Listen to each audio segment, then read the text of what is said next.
we got a question from Robert, who is a blue belt who recently quit training, but he desperately wants to get back into jiu-jitsu training. And so he sends me this question and wants some advice on how to get over a problem he's having. So let's jump into it. So Robert is a blue belt, and he's a hobbyist, self-proclaimed hobbyist who trains 5 days a week. He said he takes notes, watches videos, takes privates occasionally, tries to be the best training partner he can be, and he always tries to leave his ego at the door.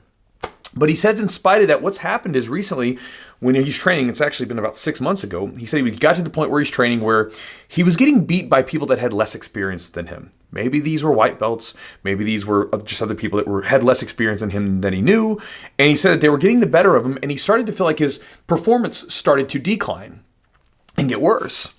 And it got to the point where he felt so ashamed of rolling and the way his performances were going that he'd go back in the corner of the mat and try to have all his rolls over there. So this way he was as far away from his coach that he could be, so he didn't have to see the performance because he felt ashamed of it.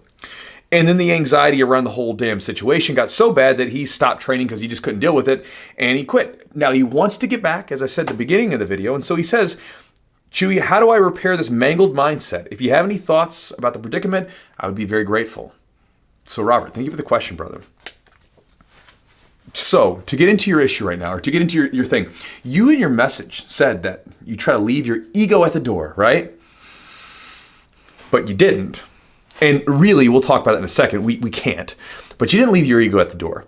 Because what's going on right now with you is a complete 100% ego issue, right? Because in your head, you have this movie real image, this idea of who you think you are. My name's Robert. I'm a blue belt. I've got this much experience, whatever.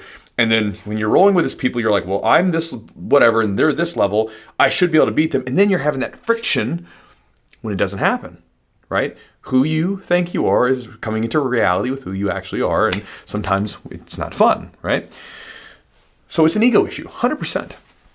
And you've got to deal with it. And I think that's one of the coolest things about jiu-jitsu that it does for us, right? There's the training and all that stuff. But at least for me, when I look back at, doing it for 20 years plus, a lot of the things that I got from the mindset issue and sort of the mental side, personal growth side, it's not just the techniques, right? And jiu-jitsu gives us a chance to play with a lot of things, a lot of emotions and a lot of different things mindset-wise on the mats. And again, jiu-jitsu itself is not necessary. You don't need to do it to live and to go on. I mean, it has a lot of benefits.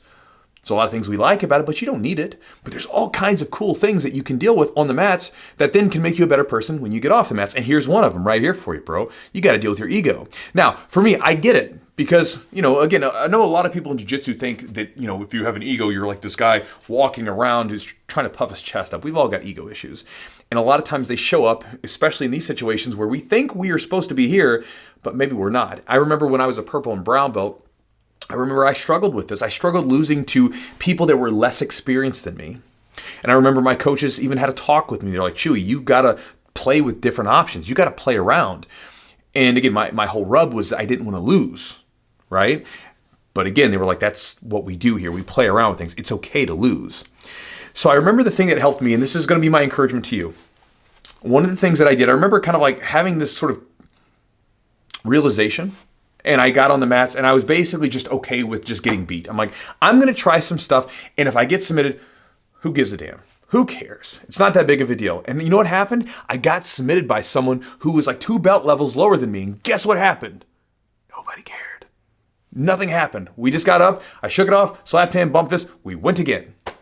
We did it again. And you know what happened afterwards? When the anxiety around that whole situation was gone, my jiu-jitsu got better.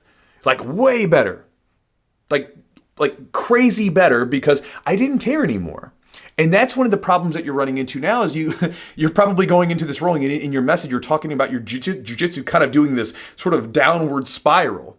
Probably because of all the anxiety and all the pressure you're putting on yourself. Because in jiu-jitsu, like if you want to use an analogy, when you're rolling, let's say if we're in side control, we need to put pressure, right? But we can't put too much pressure. If I'm really squeezing and put as much pressure as I can, I'm either going to wear out my energy or I'm not going to be able to even move because I'm just focused on squeezing.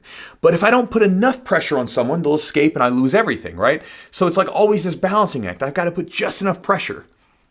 It's the same thing with ourselves, right? If we put too much pressure on ourselves to perform, it usually hinders us. Because we can't have that freedom to go and go after things. But if we don't put any pressure on ourselves, we don't have a little bit of that fire that's under our butt to make us go forward, right? So it's that balancing act. You got to put some pressure on yourself to perform, but at the same time, again, at the end of the day, the effort is what matters.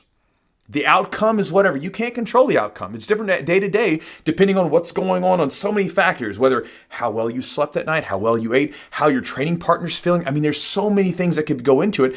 Sometimes you can't control that stuff. So you just go in it and you put the effort for it, and that's all you do.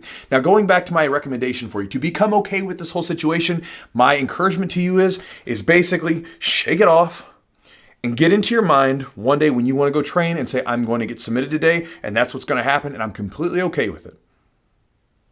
Chewy said it's okay. You sent me the message, Chewy said it's okay. But seriously, go into the gym already understanding you are going to get submitted that day. I know it seems like a small shift in mindset, but knowing that you're going to lose that day and that it's okay allows you then to say, well, whatever, if it happens, it happens. And then you can just play. You can play the game and you don't have to be hindered by the fear of losing and all that pressure on yourself.